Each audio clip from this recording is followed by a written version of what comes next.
Our planet is dying.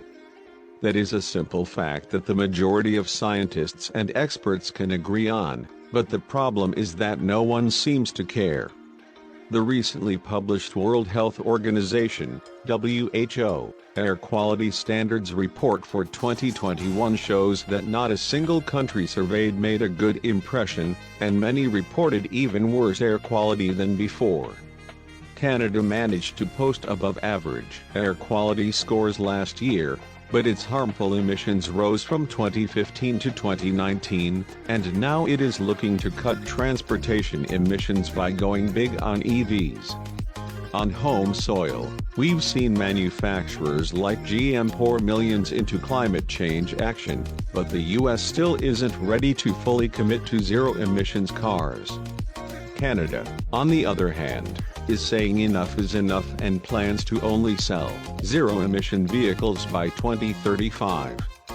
The Canadian government, under the leadership of Prime Minister Justin Trudeau, is getting serious about reducing transport emissions over the next decade and plans to enact a sales mandate that will push for 20% of all new vehicle sales to be ZEVs by 2026.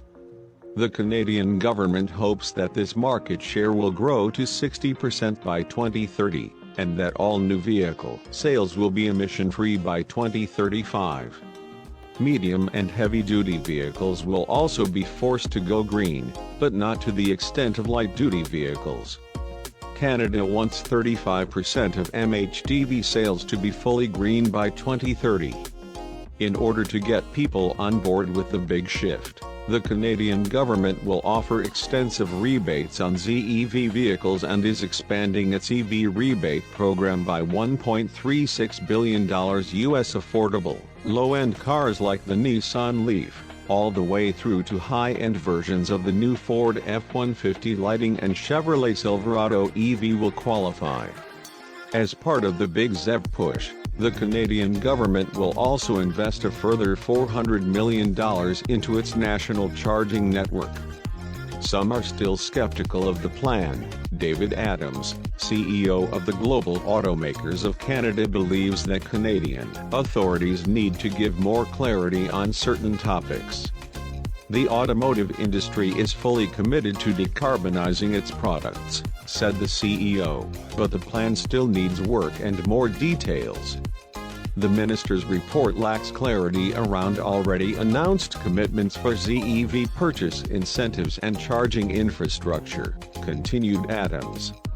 We need some assurance that the consumer is going to join us on this ride, and at this point, that is not entirely clear. Trudeau has been promising a carbon capture tax credit by 2022, but it is yet to arrive. Environment Minister Stephen Guilbeault has set a target of reducing emissions by 40% to below 2005 levels by 2030, but experts have warned that the costs will be gigantic.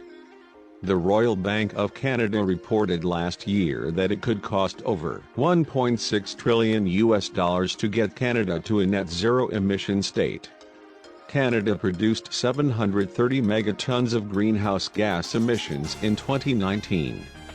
That's the equivalent of manufacturing about 5 GMC Hummer EVs, but we have to give our northerly neighbors credit for committing to some form of environmental care. The alternative is, quite literally, the end of the